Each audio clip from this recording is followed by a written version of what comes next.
खुदा रहा ऐसा मत करो, रुक जाओ। फेंको फेंको। इससे मेरे बच्चों का पेट खुलता। सेठ रोको इनको, रुक जाओ।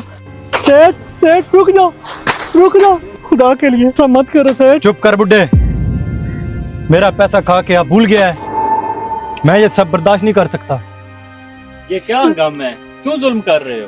बेटा देखो, ये देखो बेटा, ये मेरे साथ ज्यादती कर रहा है। ज्यादती हम कर रहे हैं ये। एक मिनट, पहले पूरी बात सुन लो।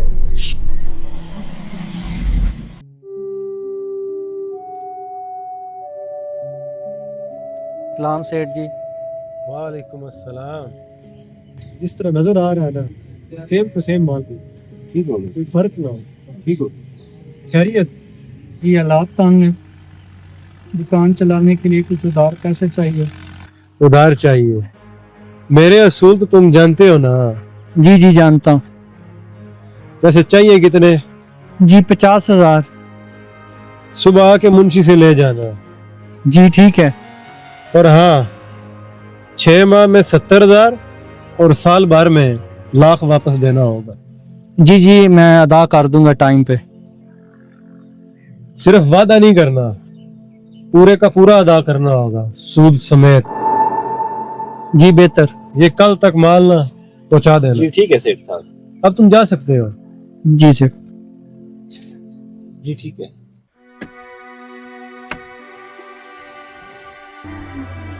बुड्ढे, साल हो गया, सूद क्या असल रकम भी वापस नहीं की।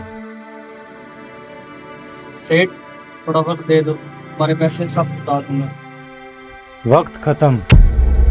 अगर कल शाम तक पैसे ना दिए तो तेरा बेटा घर जिंदा नहीं लौटेगा। नहीं सेठ, खुदा के लिए ऐसा मत करना, मेरा बेटा बेकसूर है।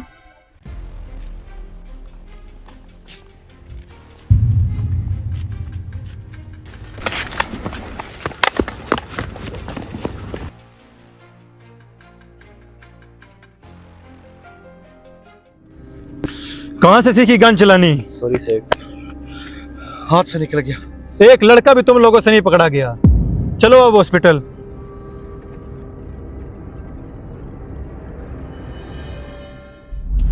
अब बताओ, मैंने गलत किया?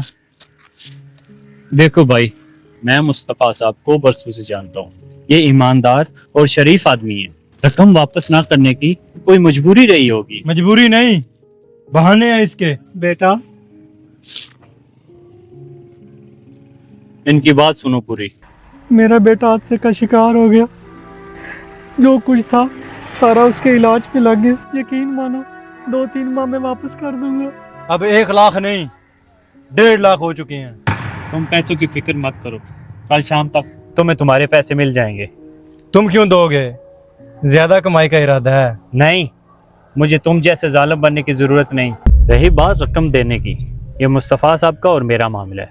बेहतर यही है तुम यहाँ से चले जाओ। जा रहा हूँ। चलो। बेटा, जो सहारा बनकर तुमने मुझ पे एहसान किया है, मेरे पास दुआओं के सिवा कुछ भी नहीं।